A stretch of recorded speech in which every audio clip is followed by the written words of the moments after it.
लोग डूबते हैं तो समुद्र को दोष देते हैं। लोग डूबते हैं तो समुद्र को दोष देते हैं। मंजिल ना मिले तो किस्मत को दोष देते हैं। खुद जो संभल कर चलते हैं नहीं, खुद जो संभल कर चलते हैं नहीं, जब लगती है ठोकर तब पत्थर को दोष देते हैं। एक बार पुनः आपका करुणादृष्टि इंद्रजीत बेनवाल पर हार्दिक स्वागत करता हूं और आशा करता हूं कि आप अपनी जगह पर बहुत ही मस्त होंगे।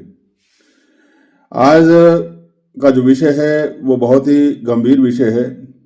हालांकि कोई भी त्योहार, कोई भी पर्व जो होता है वो किन्हीं भावनाओं से जुड़ा हुआ होता है। अभी अर्धवार्षिक परीक्षाओं के बाद जब विद्यालयों में शीतकालीन अवकाश हुआ तो कल मेरा वहाँ बच्चों के साथ मैदान में जाना हुआ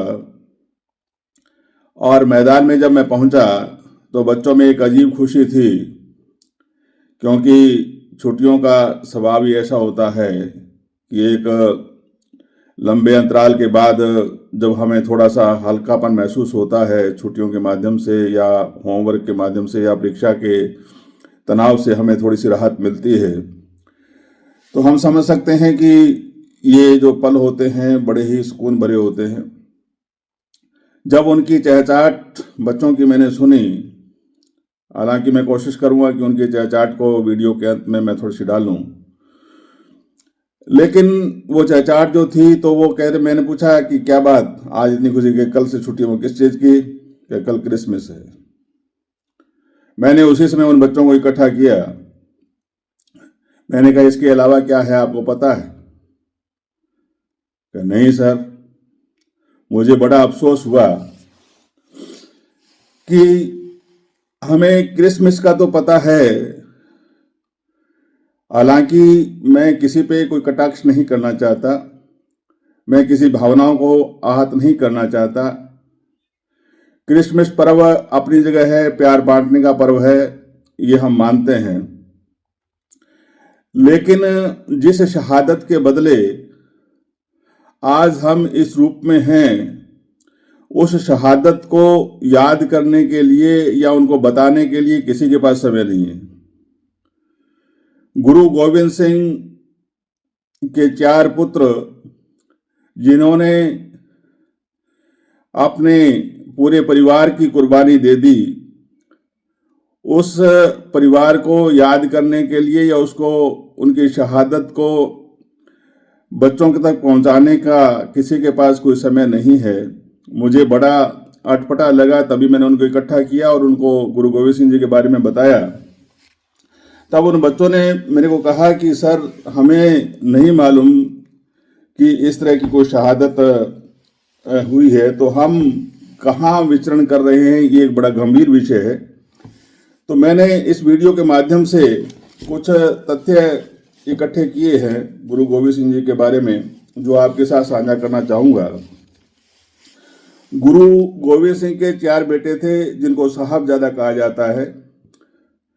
ये सभी जो जानकारी हैं आप अपने बच्चों तक, अभिभावकों को निवेदन करूंगा और शिक्षकों को भी निवेदन करूंगा कि वे इस तरह की जो चीज़ें हैं जो हमारे इतिहास में कहीं ना कहीं आज लुप्त होती जा रही हैं, उन चीज़ों को उजागर करना हमारा दायित्व ही नहीं, हमारा परम कर्तव्य है।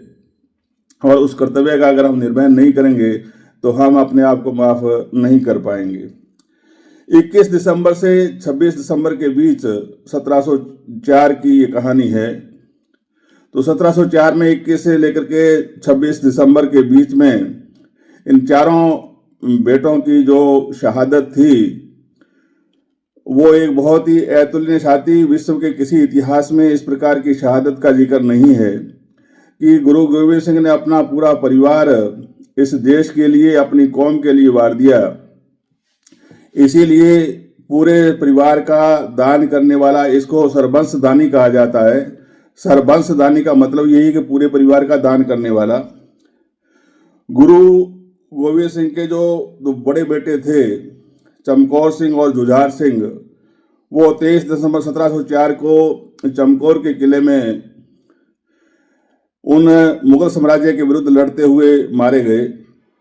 उसी बार 27 दिसंबर को वजीर खान के आदेश पर जो दो छोटे बेटे थे, फतेह सिंह और जोरावर सिंह, उनको दीवार में चिनवा दिया गया था। किस प्रकार की उनकी जुझारू शक्ति रही होगी, उस माँ के दूध में कितनी गर्मी होगी, ये किसी ने सोचा है क्या?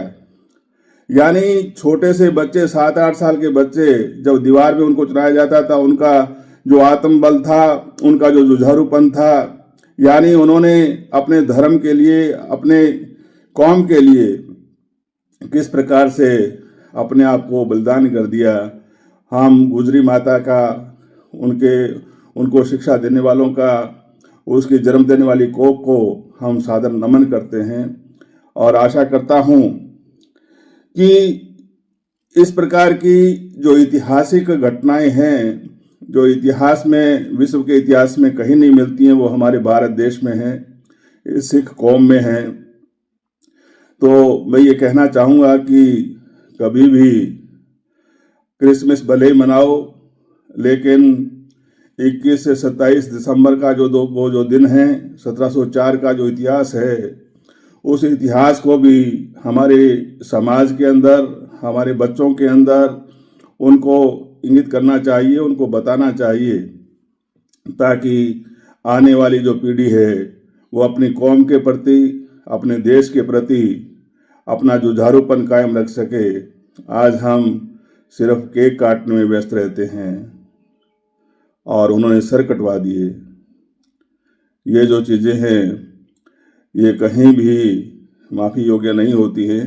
अगर हम अपने दायित्वों को भूलेंगे, अपने कर्तव्यों को भूलेंगे, तो निश्चित रूप से हम आने वाली पीढ़ी को क्या कहेंगे, क्या उनको बताएंगे, हम उनको क्या दे के जा रहे हैं, ये सभी जो सवाल है ये पुनः खड़े हो जाएंगे। आशा करता हूँ कि आप गुरु गोविंद सिंह जी के इस इतिहास को जितना भी बच्चों में बता सकते हैं, युवा पीढ़ी को बता सकते हैं, बताने का प्रयास करें। मुगल साम्राज्य और मलेच्छों के विरुद्ध लड़ते हुए जो उन्होंने अपनी शहादत दी, वो मैं फिर कहता हूँ, विश्व इतिहास में आपको कहीं नहीं मिलेगी। मैं नमन करता हूँ ऐसे साहबजादों को, गुरु गोविंद सिंह जी को, उनकी कुर्बानी को।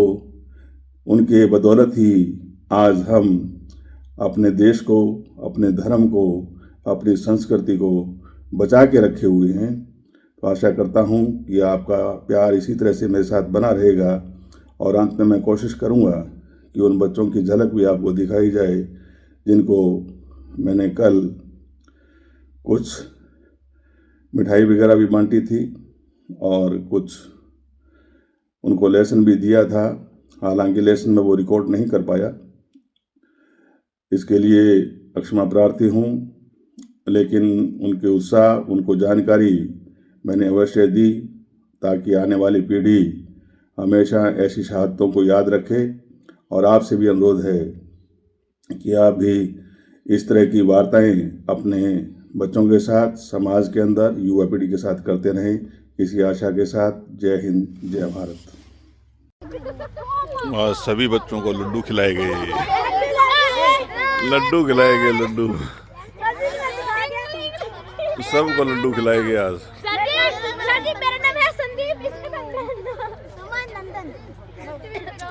ग्राउंड भी आज तैयार किया गया मेरे द्वारा, काफ़ी दिनों के बाद इसकी मरम्मत की गई। कल इसमें ग्राउंड तैयार करेंगे।